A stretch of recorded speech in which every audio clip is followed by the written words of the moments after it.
up, you guys? It's your favorite sports chica, Carolina Teague, back with another episode of League of Our Own. We are at episode 21. Welcome back. It is March 15th, and I'm here at VOD Pod Studios with my guy, radio husband, and producer, Gylan Jackson, making sure everything is running smoother than olive oil on a baby's behind. We got a lot to talk about today. We got San Antonio boxing scene, the Chicago Bears, monsters of the Midway making monster trades. Ezekiel Elliott is no longer a Cowboy. Now what?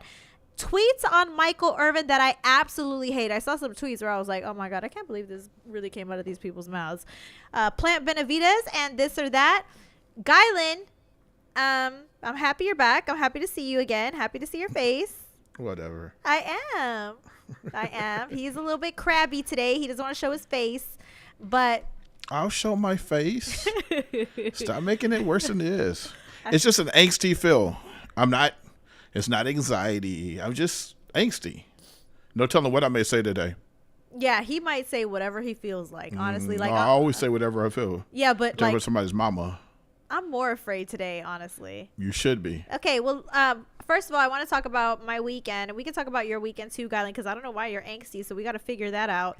But I went to AAA Promotions. They had a boxing event. Hector Tanajera had a great main event. It was a great fight overall. So many people were at this event. It was South Park Boxing. It was a great promotion, and I just love going to San Antonio boxing. I love seeing the San Antonio boxing scene and seeing what it was all about. And normally when I cover boxing shows, I'm there covering it as media, but this time I was there as a fan, and AAA Promotions took really good care of me, and I felt really welcome. I felt really happy, and I love being at these local events because you never know who the next superstar is going to be. And I was just really, really happy just being there and enjoying this event as a fan. And the owners are incredible. The fighters are incredible. Hector Tanajera did an incredible job. And Daniel Cortez is an up-and-coming boxer who I think is fantastic. And I just like going to these events and supporting local boxing. I feel like it doesn't get enough love, and I'm happy to show support whenever I can. And you need to come out with me to an event, Gylan. I think you would really enjoy. I know you really don't like boxing. You're not really into it. No, that's not that I don't like boxing. It's just boxing. I'm a UFC fan now. That's right. You're more into UFC. And UFC is coming into town March 25th. Are you going to go to that event? Have you thought about it? Have you thought about going to a UFC event? Cheers. Are you drinking alcohol today? You are in a mood. Gylan never drinks alcohol. This is crazy. He must be going through something that we don't know about. So we just gonna say a little prayer for Gylan because I don't know. I honestly, you guys, I've never seen Gylan drink. As long as I've known, that is nasty. As long as, oh my God, as that is, please don't ever do that again. As long as I've known Gylan, for the past 6 years, I think we've known, 4 years, I would say, I've never seen him drink. This is the first time, and he's doing it on camera, burping into the microphone, no couth at all. None. He tried to implement a dress code on me. Like, he's just being a dictator today. It's crazy. I don't even know you anymore, and I don't know what's going on. It must be the Mercury retrograde. Yes, that's whatever. Yeah, see? Okay, well, anyway. Beer. How was your weekend? What's going on? I mean, it seems like you got to talk to us about something because you're talking about weekend. It's weekend. Well, it's the week. What's going on? It's Wednesday. Yeah, but something's going on with you. Like, because you're drinking. I need my friend back. What's happening? I'm here. What? It's just your friend and a beer. This is not who you are, though. You're always like positive. I don't want to drink. I'm happy. You got to tell. We can't change something that's wrong with you if you don't tell us. And this is a podcast where we're very open about our actual feelings. So I'm going to need you to like open up just a bit, because I'm not going to let anybody watch this and not feel like they know you. You got to tell us what's going on. I'm drinking a beer. Why can't I drink a beer? He ain't going to tell us how he's really feeling. There's nothing going on. Okay. All right. Well, it feels like so this weekend, I really didn't do anything. I just chilled. Friday night, I did go down to McIntyre's down in San Antonio for South Pressa. Amazing bar, amazing spot to watch sports. Probably the best spot in San Antonio to watch sports. Why do you say that? Big screen TVs, new, doesn't smell like nachos. Well, some bars smell like Fabuloso in San Antonio. I don't, or like Yeah. Wet Mop or something. Does it have a clean It smell? doesn't smell like Twin Peak. Okay. Yeah. And so, what is another good thing about it? Like, what sets it apart from other sports bars? Because you got Twin Peaks, you got Ojos It's really Locos. nice. It's really nice. Great mixture of people, very diverse, good-looking people. Then I was there. So, you could go there for a drink after work. People are watching the A&M game, a basketball game. So just a lot of different things. What kind of crowd is it? All over the place. Oh, okay. Really, really all over the place. Okay. Yeah. Well, good. Yeah. Okay. Well, I'm glad you had a good time and you're continuing the drinking. I'm not continuing the drinking. I just felt a beer. I want a beer too now. Now you make me want a beer. We should have a drink together. Okay, I'll get you a beer. Okay, cool. Just ask. Don't be jealous. Shit. It's not that I'm jealous. I just want to share a beer with my friend because I've never had a beer with you ever. And don't complain. Whatever I bring you over the beer, you just drink it. Shut up and be happy. Yes, I said it. Do you not understand the words that are coming out of my mouth? What is wrong with you? I literally just show up and you're crabby. You're Why crabby. can't I have a moment? No, because you're I've never seen you this crabby before ever. Okay. Like, I don't understand. Why can't I have a moment? You can have a moment. I'm gonna let you. Exactly. I'm gonna let you be crabby today. There you go. Like John Morant pulling out a gun. Oh, that's right. It's a slight move. Well, he wasn't crabby. I think he just pulled it out just cause. Listen, I'm cool with what he did. He didn't break nobody's law. Well, he did. Wasn't he not supposed He to pull did out? not break a law. Oh, so he did not break a law at all? Nope. No law was broken. Oh, so he just like violated the NBA rules. To an extent. And so now he's suspended for 8 games. Yes. How do you feel about that? I think it's warranted. You have to hold people accountable. So yeah, 8 games is cool. All right, let's get into this whole Chicago Bears thing. I'm ready to get The into Bears. it. Yo, Bears made a Monsters of the Midway. They made a monster trade.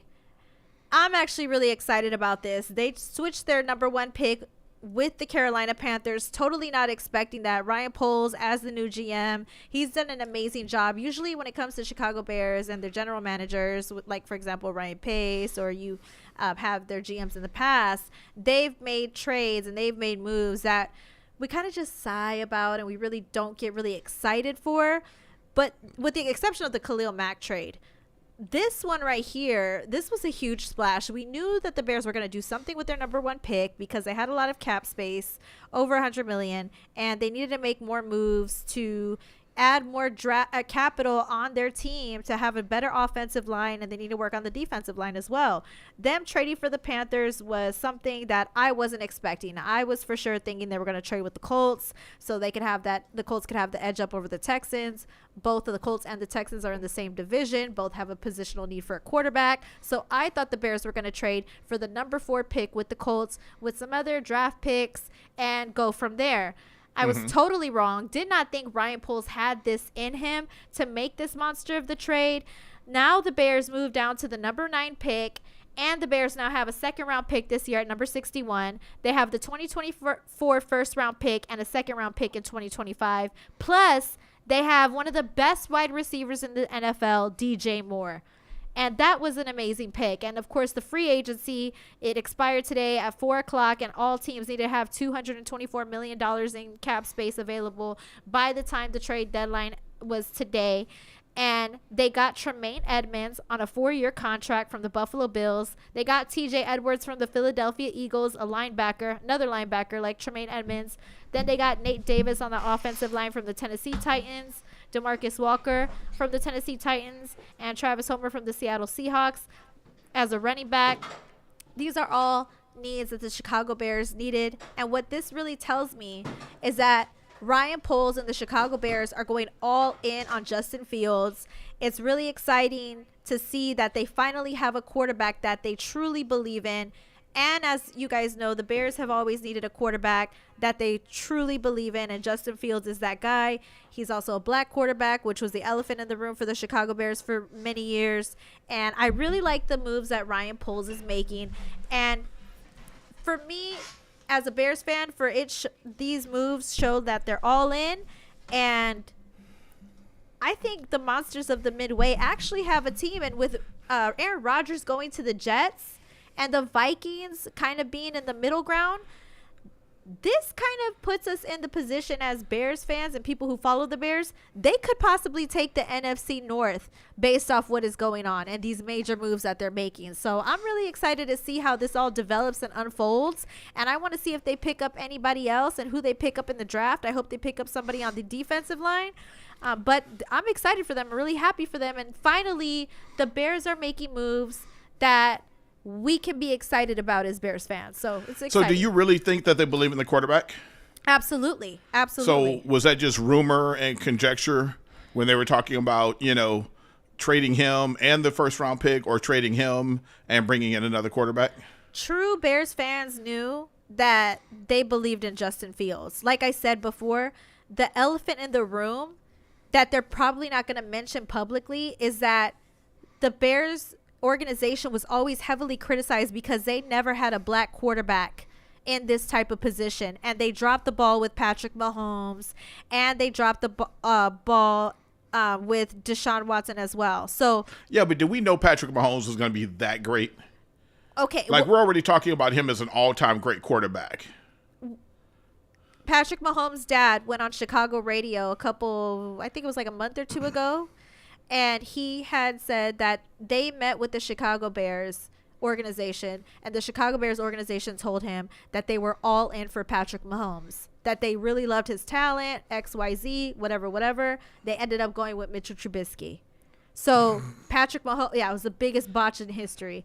Yeah. Patrick Mahomes' dad was saying, hey, you could have had us. They said they were going to go with us, and they didn't pick us. They went with Mitchell instead. So I don't think that Patrick Mahomes would have been as great as a quarterback with the Chicago Bears. I don't think so. We just have to be real. Yeah. We just have to be real. That's true, because the offensive line has been needing work for a very long time, and that's also been in the elephant in the Bears room too. Notoriously, how many elephants are in this room? Like a bunch. Like there's a lot of things that the Bears need to address with the president stepping down, with the quarterback situation, with the offensive line. Year after year after year, the Bears can't seem to get it right with their offensive line, or they can't get it right with the quarterback. So now they're finally Ryan Poles being in the position of GM and being able to do his job the way he wants to. It shows that they're all in because they got DJ Moore, one of the best wide receivers, to play for them now. They needed a wide receiver, and they have Chase Claypool too. I forgot about that. You got Chase Claypool, you got DJ Moore, and you have Tremaine Edmonds as a linebacker too, two-time Pro Bowler. That's also a great pickup too. But focusing on DJ Moore and Chase Claypool, they're giving him weapons to throw to. Yeah, they are. So that's the move. And they have more capital now. They have more money, and I'm loving the way that they made these moves. Like I said, I thought they were going to trade number 4 with the Colts. I thought they were going to do that because of that situation with the AFC South, the Texans and the Colts. But moving down to number 9 with the Panthers and the number 61 second round pick, I love it. Yeah. Pretty big moves, monster moves. Can't wait to see what they do. Excited. So who's at number 9 that you think they're going to pick? That's the tough part. That's the part I don't know. Everybody's asking me. I don't know yet. Yeah, we don't know. I have to do my homework. I haven't done it yet. I'll do my homework this week, watch some tape, and I'll let you know who I think they're going to pick at number 9. All right. So as the Bears were making big moves earlier in the week, it seems as if the Cowboys are finally starting to make big moves. And that big move is firing, hasta la vista, baby, to Zeke Elliott.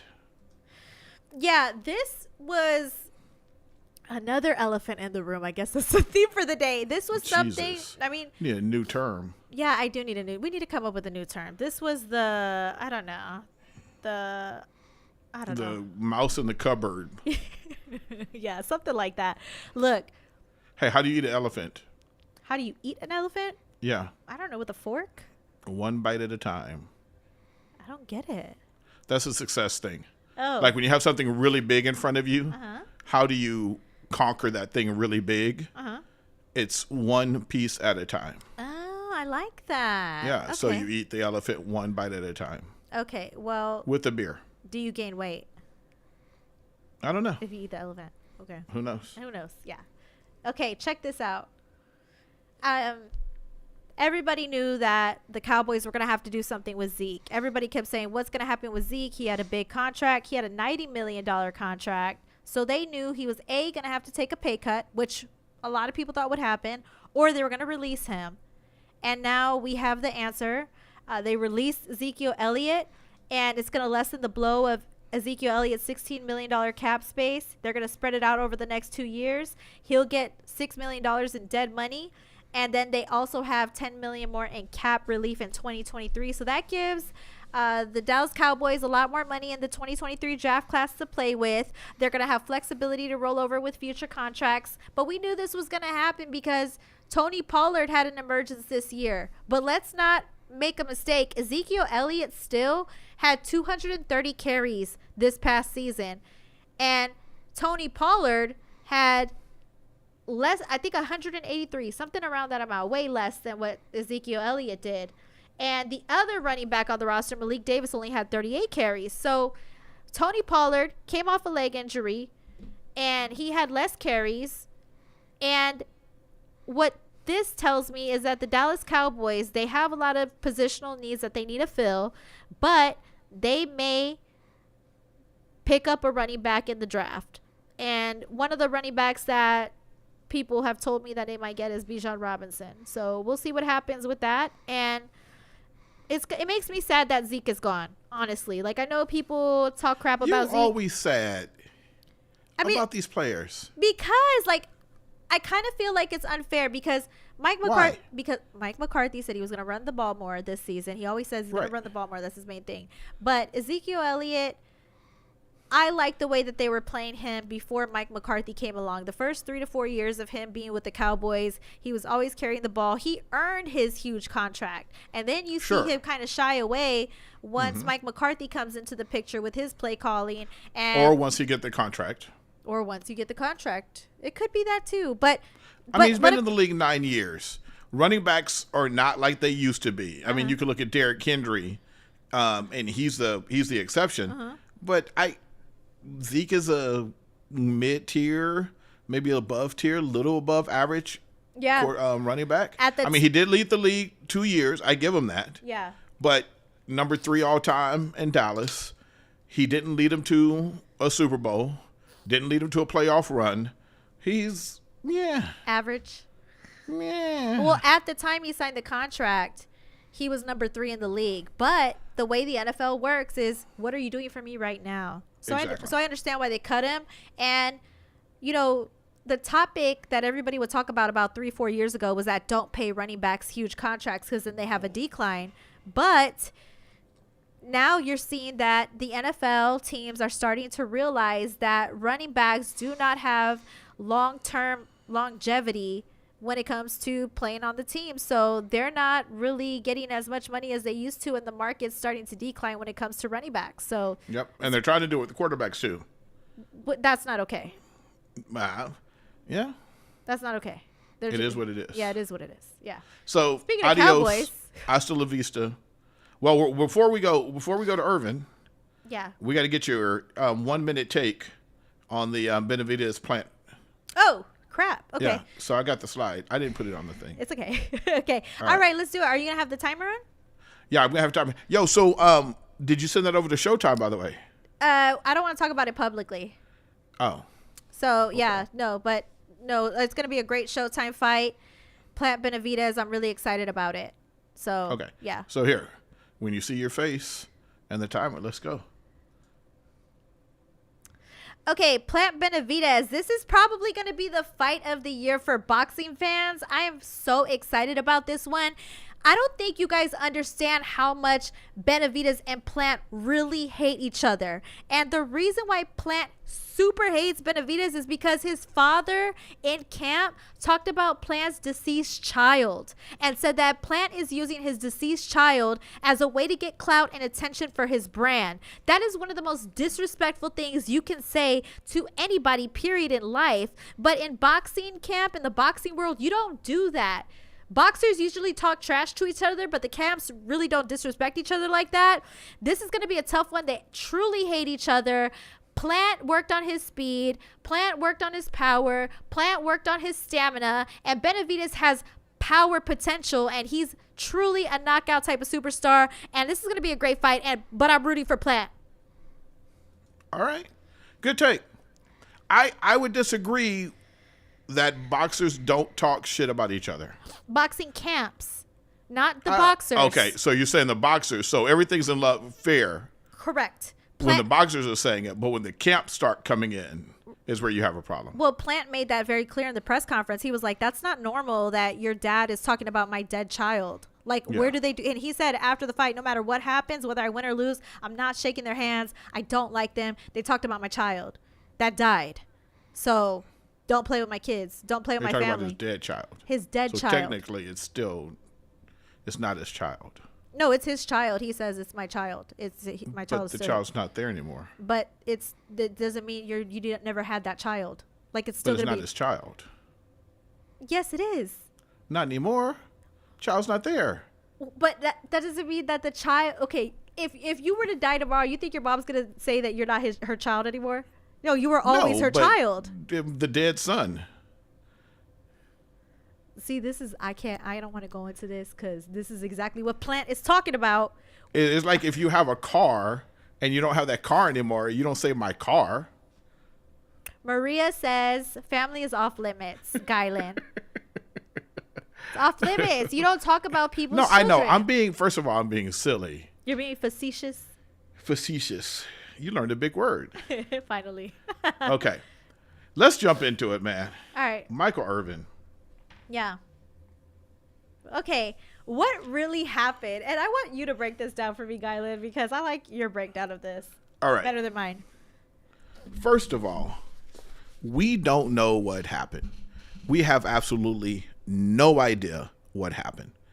And we're going to, but we really can't even comment on the video because we've been prejudiced to the entire scene. So right now, there's one or two camps, three camps probably. You believe Michael Irvin, you believe the woman, or there's something in the middle happening. You really don't know what the hell happened. And that's where I kind of live. I don't know what happened. So let me say this. When a woman says she was raped, she was sexually assaulted, or she had an encounter, I believe the woman, period, end of story. However, this is the first time that we've seen a celebrity come out swinging by filing a lawsuit like Michael has done. He is literally going and trying to prove his character and his innocence. And I kind of, that's the only reason why I'm thinking maybe this did not happen. Again, I believe women, but this is the first time that we've seen a man of stature that has literally come out and been like, yo, I didn't do this. I didn't do this. This is wrong. And so I kind of have to take a step back and be like, okay, because of that, I'm questioning it. Something happened. I don't think this woman was looking for some old retired NFL player to frame or anything else. Mm-hmm. So that something happened, and I tend to think that he did say something. It's we're men. We do stupid shit. And my take on it is that there's two sides of the story: her side, his side, and the truth. But that's three. Oh, that's three. There's two sides. There's three. My bad. There's three sides: his side, her side, and the truth. And we have the video. Michael Irvin released it, and what I saw as a woman was a drunk Michael Irvin and a lady who was at work, a conversation happened. We don't know what happened in that conversation. Evidently, according to her, She said, Michael Irvin had made a comment, have you ever had a black man inside of you?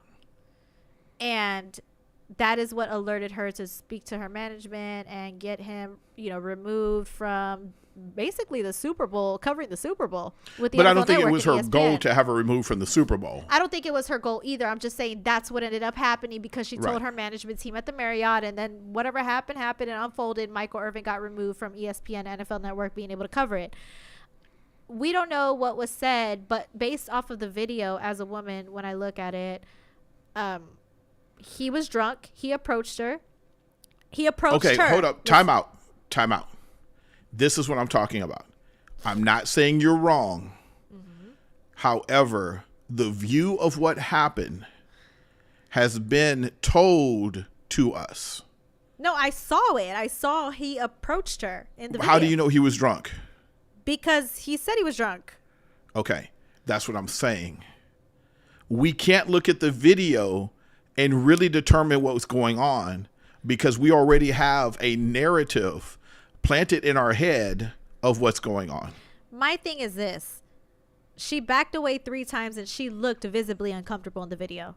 As a woman who's Because she said that, and that's part of the lawsuit. Right, because you could tell she was. As a woman who's been approached by drunk men where men touch us when we didn't ask to be touched, that's how we react.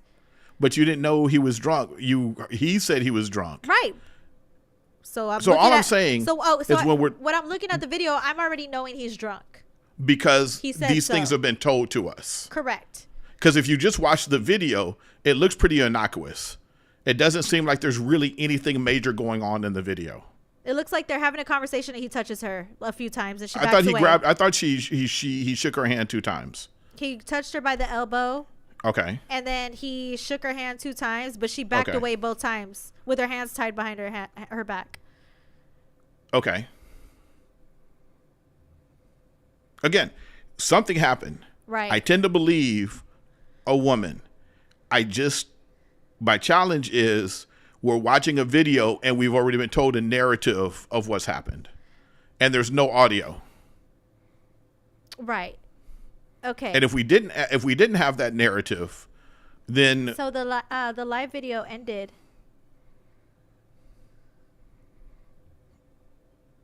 go ahead. No, I'm just saying the live video just ended. The live video ended. Yeah, the live stream ended. Well, don't stop. We Okay. still got the recording. Keep on going. Okay. For me, it's like I feel like something must have happened. Oh, we're live again. Sorry. Sorry. We had a technical issue. Sorry on my end. We don't even know. Keep on going, Carolina. My whole thing is this. Maria says whether he was drunk or not, there's no excuse for what he said. But the thing is, we don't know if he said it because we don't have it on audio. So my whole thing And Maria, let me say this. As somebody who's been accused of being the degenerate, you are 100% correct. If Michael Irvin did that, he was wrong. And I'm not saying he did not do it. I'm saying for one of the first times we've actually seen somebody stand up and saying, I didn't do it, and putting his money and time and effort and being public about it. We also only know what happened because we have a narrative, 2 narratives, maybe 3 narratives on what happened based on just what was said. So now we're thinking when we watch the video, we're already putting what happened into the video. It's not like we saw the video first, made our opinion. Mm-hmm. Our opinion is already based on something that we have no idea what happened because there's no volume. And this, which leads me into tweets I absolutely hate about this situation. Okay, so hold on. So let's lead into that. Yeah. And I'm going to say that because I know men. I know what men have said in locker rooms. Mm-hmm. I know what men say at bars. I know what they're doing when they're smoking cigars. I'm a dude. I have said the things. I have done the things. I'm a dude. So when we start talking about this next part, for me to say Michael Irvin didn't do anything, he was not in the wrong, is a complete crock of doo-doo, because I do believe he probably said something. Now, did the punishment fit the crime? Do we ever know what's really going to happen? No, I don't think we will. However, men need to stand up, and we're losing a whole bunch of people listening right now, I'm sure. Men need to stand up and say, yeah, probably, maybe it did happen, and not anything else. And this is where Miss Carolina Teague is going to take it over. Okay, so these are the tweets that I hate about the situation, about what really happened. Michael Jimenez from San Antonio Sports Star, he called me in the morning before he went on air, which I really appreciate because he wants to see a woman's perspective. So he wanted to get my thoughts on what happened, and he knows that I'm going to give him my unfiltered thoughts about the situation. And I know Gylan said things about narrative, but since I'm speaking right now, the facts are that he said Michael Irvin was drunk, and the facts are that the woman claims he had made these comments while she was at work in the video that we saw. So when Michael Jimenez reached out to me, he said his wife kind of cringed, and I could see why she cringed, because if you're watching 100%. the video as a woman, when we back away from men that are touching us on our elbows, that means we're uncomfortable, especially if the body language shows our hands are tied behind our back, we're trying to be professionals at work, and we just don't know. Sometimes people freeze up when they're touched when they didn't ask to be touched. So we don't know how she reacted when this alleged situation occurred. Now, with that being said, Michael Jimenez gets my thoughts. I let it go. I don't think about anything for the rest of the day. I'm preparing for the show, for other topics. Michael Jimenez tags me in a thread on Twitter. Then I go down the rabbit hole. If you could put the tweets back up. Then I go down a rabbit hole, and I start looking at the tweets in that thread. And in that thread, I am alarmed, and I'm confused as to why these people are saying the things they're saying. Now, let me get this clear. First and foremost, Joe Reinagle, he's on the San Antonio Sports Star. He does an incredible job. And I love the Blitz. I've asked him to be on League of Our Own. I mean, I'm a fan of his when it comes to his sports opinion. He's earned it. He's been a sports reporter for years for Ken's 5. Great job. But when it comes to this particular take and this particular situation, I absolutely hate it. I don't like it, and I totally disagree with him, because he said what happened is certainly not enough to take his job away from him. ESPN and NFL Network were way too politically correct, which I somewhat agree with him on. But then he says, who knows what her motives were that night? That's the part that what rubs me the wrong way as a woman. So I get that people in San Antonio who are in media have business relationships with Michael Irvin, and I understand that. But why are you looking at the motives of a sober woman who's at work, who reported to her manager what happened to her, but you're not looking at the motives of a drunk man, and you're saying that he didn't do what he said he did? Because it's a good old boy club. And men are going to stand up for other men time after time after time after time. We say things that are derogatory about women. We laugh at their pictures. We laugh at how they're dressed. We do all this stuff. Now, I'm saying we, a lot of my friends, my very close friends would say, Gylan, you're not like that. I'm saying we because I'm a man and I have been in that situation many, many times. Mm-hmm. Sports talk radio, sports in general, is a man-dominated sport. So when you don't have a view from a woman, then this is what you get. When you don't have a woman that you trust whispering in your ear saying, yeah, it was kind of fucked up what Michael Irvin possibly did, you're going to say, who knows what her motives were that night? So you think some young, maybe under 30 woman wants something to do with some old 50-year-old retired football player? Like, really? Mm-hmm. Like, is that what you're really thinking?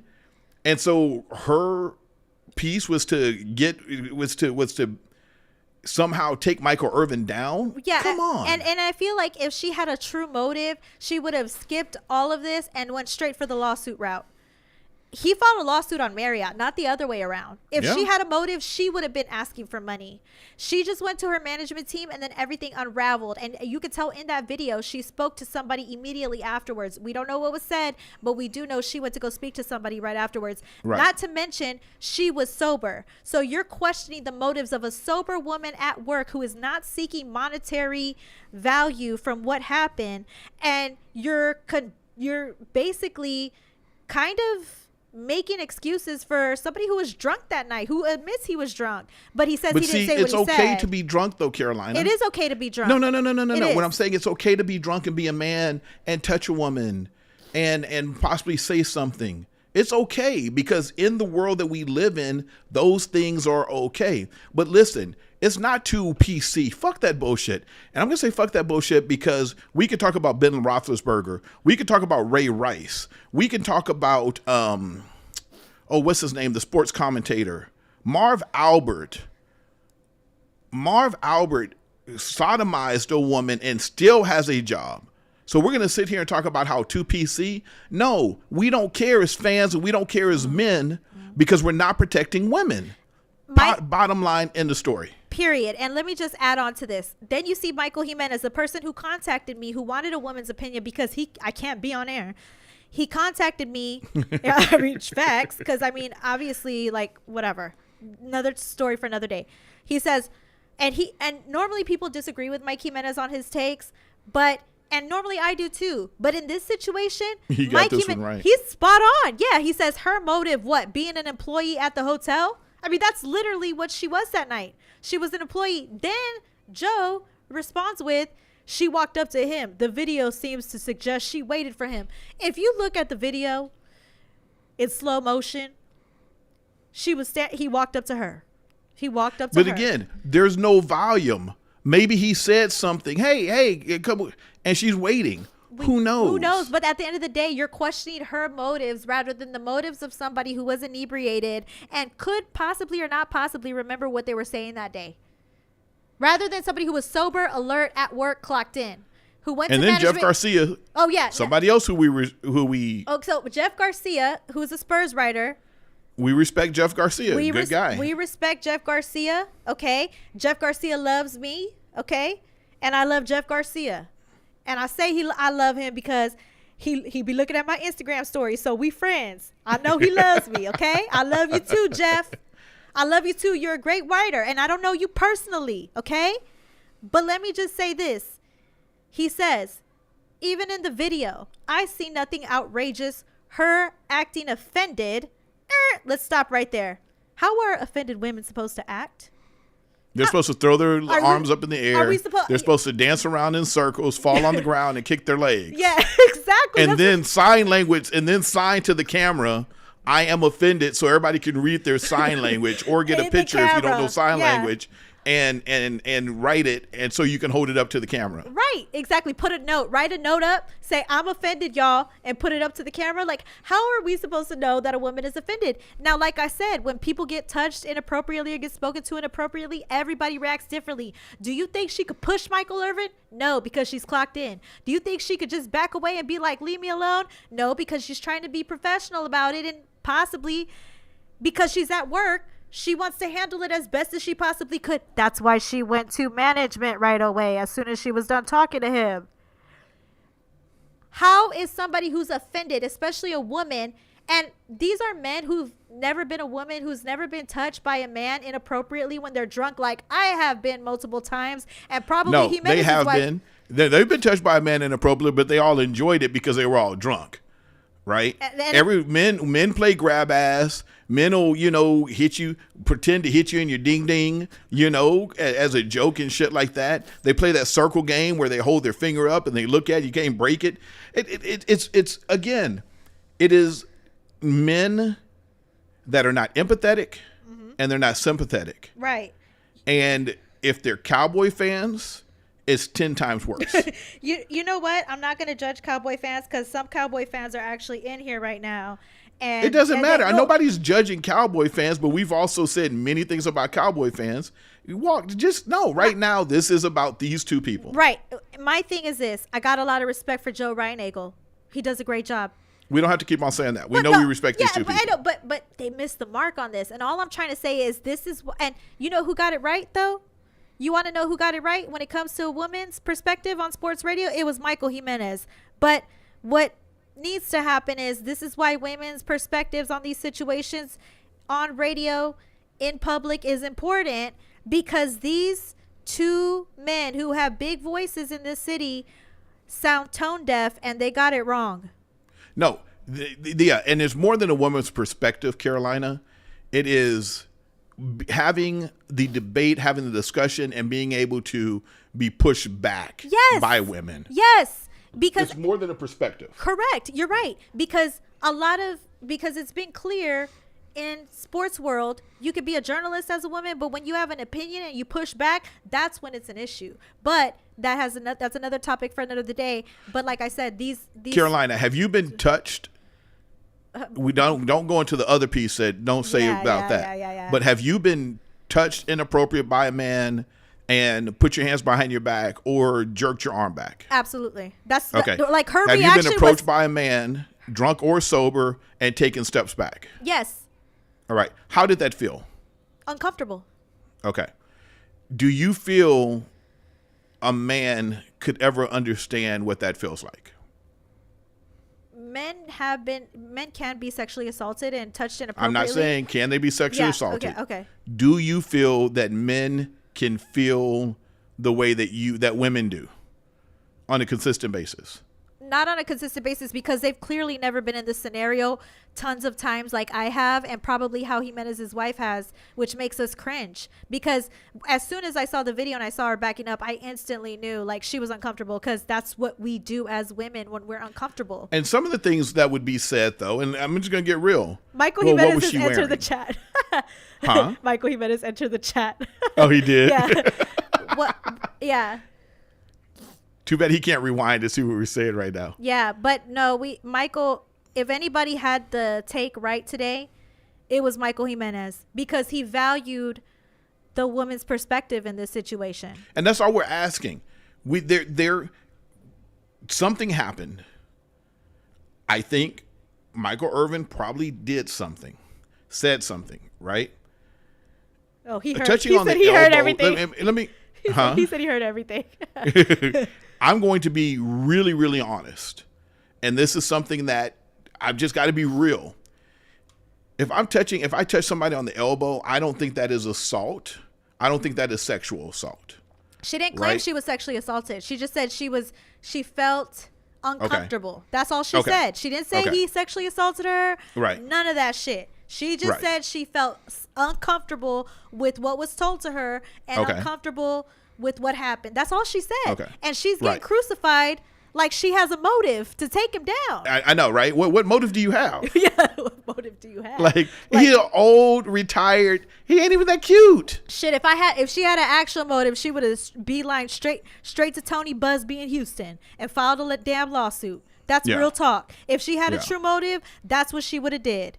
And if she had a true motive, real talk, perhaps she would have tried to touch him, thinking there was no camera around. You see what I'm saying? I just think that in this particular instance, there are a lot of men, two that we're talking about right now, that are completely out of touch with how women feel and how women can feel a certain way in these circumstances. And I it's not ignorance. It's not. I think it's willful ignorance. All my thing is everybody has different perspectives, and that's why it's important to have multiple opinions, not just from one certain group, and that's it. It's important to have a woman on the air in Sports Talk Radio, because you don't, everything's not cut and dry like we see in videos where people are getting shot. Everything's not cut and dry like that, right? There's a lot of ifs, ands, and buts on these videos. Mm-hmm. And in this particular video, there's a lot of questions. Mm-hmm. But to say what was her motive? Yeah. I see nothing outrageous. So the question is, what outrageous thing would you need to see to justify in your mind the behavior of Michael Irvin?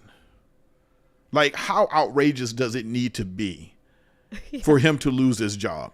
And I don't think he should have lost his job. If the comment to her warranted a suspension, if she felt uncomfortable, but see, he was drunk too. Like again, we can talk about all these people that have done these things. We can also talk about all these factors. Michael Irvin is an incredible, he's an incredible person, and he's done a lot to repair his image. And this is probably why he's going so hard in the paint with trying to prove his innocence. Go for it. Yeah. And he has every right to do that.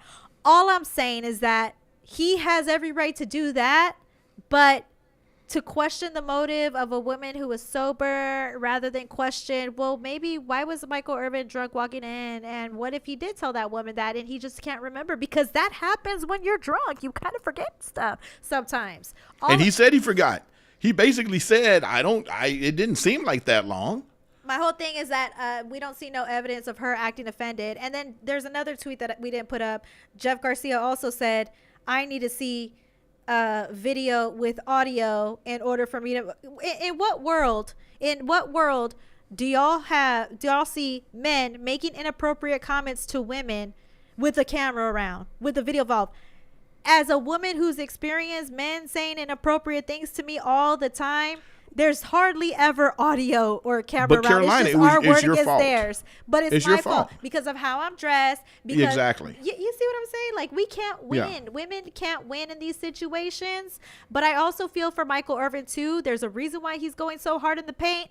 All I'm saying is that the woman in this situation, it doesn't seem like she has a motive based off the facts. The facts are she was at work. The facts are she was sober and the other party wasn't. The facts are she hasn't filed a lawsuit trying to seek monetary damages. The facts are she went straight to her manager. There's nothing that screams motive to me by her actions. And that's it. Oh, but she didn't fall out on the floor screaming and yelling. And make it obvious. And make it obvious for everybody. Yeah. Yeah. Anyway. But it's okay. It's okay for men to touch women on their arms or grab their elbows, or just grab them. Like, it's okay. That's okay. I've been in so many clubs with men that reach out and grab a woman. Hey baby, come here. Yep. Come here, baby. Come here. Yeah, that too. And that's okay because they're drunk though. Okay, and then Chris Villaseñor says, as the other side of the coin, I feel that I can't flirt with a woman because I feel that I get in trouble. That is not true. You can flirt with a woman all day long, but if you touch her, sometimes if you touch her when you can feel the vibes. Honestly, if you're sober and alert, you can feel the vibes if a woman wants you to touch her or not, and that's being real. That's dangerous. The thing is consent. Yeah, consent. Like, exactly. Yo, can we talk for a second? Yeah, can we I want to get to know you. And she's like, yeah, baby, I like you. We like I'm each other. You. Now you could touch her on her breast. Like, whatever. Like, dude. Wait, touch her on her breast? I'm just saying, if y'all like each other. See, now you fuck shit up. You doing really good until that statement right there. Now nobody's going to take you serious. No, I'm just joking. But seriously, though, like, if y'all are feeling the vibes, you know when the chemistry's there. You don't need to be afraid to flirt with somebody. If you're alert, if anything like that, you can tell. But when there's Carolina, that's a real thing though for men. Just to let you know, I know, is unlearning the behavior that we had before around flirting, around the way we talk to women, around touching women on their waist. I can't tell you how many times I've been at a club and I've touched a woman on her waist. Oh, excuse me. And it wasn't to fill her up, but it was to kind of like, yo, I'm here. You know what I'm saying? Uh-huh. I'd never have grabbed a woman and been like, yo, baby, what's up? Yo, my name is Sugar Daddy number 1.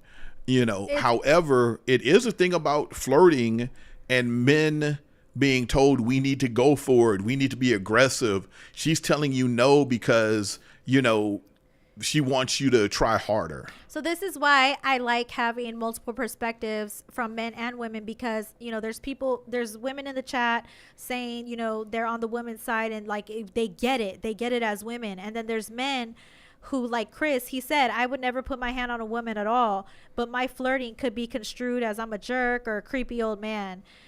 Well, as long as you never said, is he Hispanic? Yes. As long as he's saying like, yo, I've never had, have you ever had a chorizo inside of you? Michael Irvin supposedly said, have you ever had a black man inside of you? That's not flirting. That is perverted, dirty talk. Yeah, exactly. Like if he did, that's not flirting. Let's say he did say that to her, that's not flirting. And Chris, and honestly, if you think that is flirting, then we need to have an intervention. Homie. I don't know. He doesn't think it's flirting because he says he knows the limits. And my thing is this: when it comes to speaking to women, let's just use common sense. Like if you tell somebody, if Gylan were to tell me, have you ever had a black man inside of you, Carolina? I'd be like, yo, what the fuck is wrong with you, Gylan? Like you're a creep now. But Gylan doesn't talk to me like that because Gylan has common sense. That's all I'm saying. That's all I'm saying. I'm trying to come up with a joke. I just couldn't come up with one. Okay, Anthony says, as a man, you just have to know the boundaries. Exactly. Just know Just know your boundaries, and like, let's use our common sense when it comes to flirting. That's all. And a few years ago, women told you the boundaries. There was this whole thing called Me Too. There were so many women talking about their boundaries and what you do and what you don't do. I said do. What you do and what you don't do.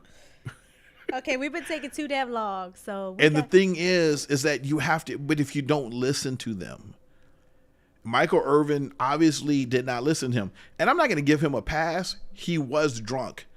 Drunk does not give you the opportunity to be an ass.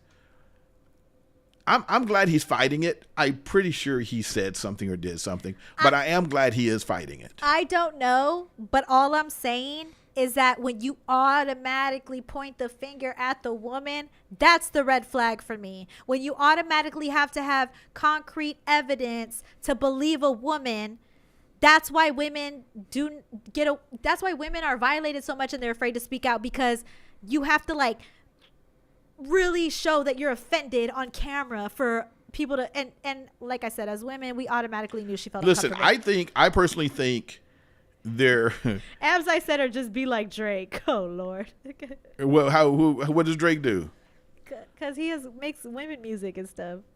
Oh, he just make and have people sign NDAs. Well, like Drake does. Yeah. The other thing is like, or put hot sauce in the condoms.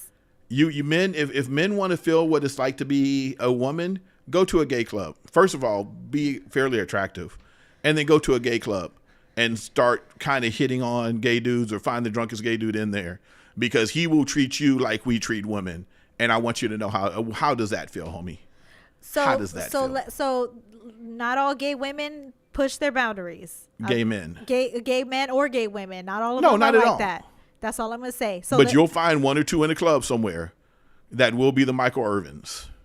That is true, because one time I took somebody to the gay club with me that was a straight man, and gay men were touching him. Not all gay men are like this. All I'm saying. Not at all. Not at all. And I love the LGBT community, so I'm just gonna leave that out there. But love them. But it made the straight man uncomfortable. And I'm just gonna leave it at that. But women can touch men too and make them uncomfortable. That's all I'm saying, is just use your common sense. Maybe if your wife is standing right next to you. No, seriously. Women can make men uncomfortable too. Listen. Facts. Okay, so if Tom Brady's wife walked up to Joe Reinagle and looked at him, tapped him on his butt, and whispered in his ear, you think he'd feel uncomfortable? No. Let's change the subject. I'm just saying, like, real. No.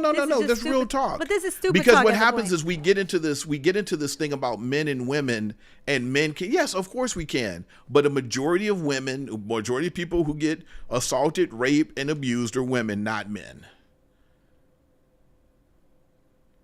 Right? Yeah.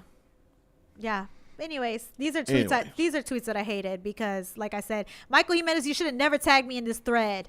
I know. So let me ask you this. In closing, in all seriousness, we kind of, we started joking at the end. I'll leave it with this, and I want your thoughts on it. We really will never know what really happened on that tape. Facts. Unless somebody says something, because there is no audio. Unless somebody has an audio recording somewhere. Unless there is audio, we just don't know about it. Well, that's what Jeff Garcia was saying. Like, we don't have no audio, but my thing is, like, why do you need audio to believe women? And why would she run to her manager and say something? Because if she's lying, she loses her job. Yeah, exactly. And why does she need to act offended for you to believe her on a camera? And how do you act offended? Okay. So in closing, what would you like individuals to know about sexual harassment like that? What I would like people to know is that we should get all people's perspectives and not just a male's perspective in situations like these. You mean when, like, situations like these where it's he said, she said, and you're giving an opinion about it? It's important to have perspectives of women, or women giving because opinions. Then we can push back and then have real conversations that are thought-provoking and also entertaining at the same time. Instead Because of we were just being- entertaining as fuck right now. we were entertaining as fuck. Period. Next subject. All We right. spent too damn long on this. It's driving We me did crazy. spend a lot of time. So and there's nothing wrong with spending a lot of time. These are things that we need to talk about. Yeah, for sure. All right. So our next segment is the famous or infamous, however you want to say it. Get off your phone. People can see you. Unprofessional. I'm going back. I need another drink. This or that. Okay, everybody's favorite part of the show. What the hell is this? A beach or a pool? Which one would you rather? A beach? What would y'all pick? A beach or a pool? A beach for sure. I know how to swim. I understand if you probably don't know how to swim, you probably pick a pool. But I know how to swim. I'm not afraid. I'm picking the beach all day long. I used to be a lifeguard. Uh-huh. Opened up Fiesta, Texas as a lifeguard. Mm-hmm. Wore purple shorts. Mm-hmm. That was our uniforms. Purple. Barney. Purple. Yeah. The only reason I'm digging a pool is because it's in your backyard all the time. That's the only reason. Now, if I had a beach in my backyard or 10, 15, 30 minutes away, then I would say beach. Okay. So So I really, beach is in my heart. However, pool because it's in your backyard. So you're going with the pool? I don't know. You got to pick one. You can't be Beach. Okay, beach. Me too. Beach. Because if I would live somewhere like Hawaii, it'd be on the beach. Everybody else Fiji, taking the beach. Tahiti. Yeah. Everybody's taking the beach. Yeah, everybody's taking the All beach. right. All right. For all you wonderful people That was out it? there. No, we got one more. Okay. For the Michael Irvins of the world. How much of this one would you have to drink before you get suspended from your job? Patron or the vodka? I was just talking to Joe Garcia of the Two Shots podcast today about vodka. I am not picking vodka. Vodka is a life ruiner. I am not picking vodka at all. Keep me away from vodka. Patron is the devil too. But if I had to pick the lesser of two devils, I'm getting just sick to my stomach thinking about these. I'm going with Patron. Thinking about the times you've had in your life with both of these devils? Yeah. Yeah. My worst, tequila's bad for me. Uh-huh. I've never had a bad trip on vodka, but Goldschlager was the one that I was like, that was rough. Yeah, for sure. So you're picking? I'm picking Patron. I'm not going with vodka ever. I would say vodka. Vodka, I will. Because you can mix so many different things, make so many different drinks. I like foo-foo drinks. That's so right. I'm going with vodka. I can understand that for the reason to go with, everybody else is picking vodka too. But for me personally in my life and times in my life where I've damn near ruined my life, it's because of vodka. So I'm going with Patron. It's called tequila for a reason. All right, guys. Thank you guys so much for tuning in to this episode of League of Our Own. I hope you guys enjoyed it. I love you guys so much. Guyland, thank you so much for doing an incredible job. Once again, everything's going to be on Spotify tonight. We're going to be updating our current episodes so you guys can access it on Spotify. We're going to be back next week with more topics. And I like the tweets I hate segment. Do you guys like it? That is a legit segment. Yeah, that is a legit segment. If you guys like the tweets I hate segment, let me know. We're going to keep rolling with it. I love you guys. And they're not always going to be about people locally. It's not. Yeah. But it was because I got tagged in that damn thread and I was triggered. I went down a rabbit hole. I had to say something. As a woman with a sports opinion, my opinion matters. So, the end. As a woman, period, your opinion matters. Adios, señorita. Bye, guys. Love y'all.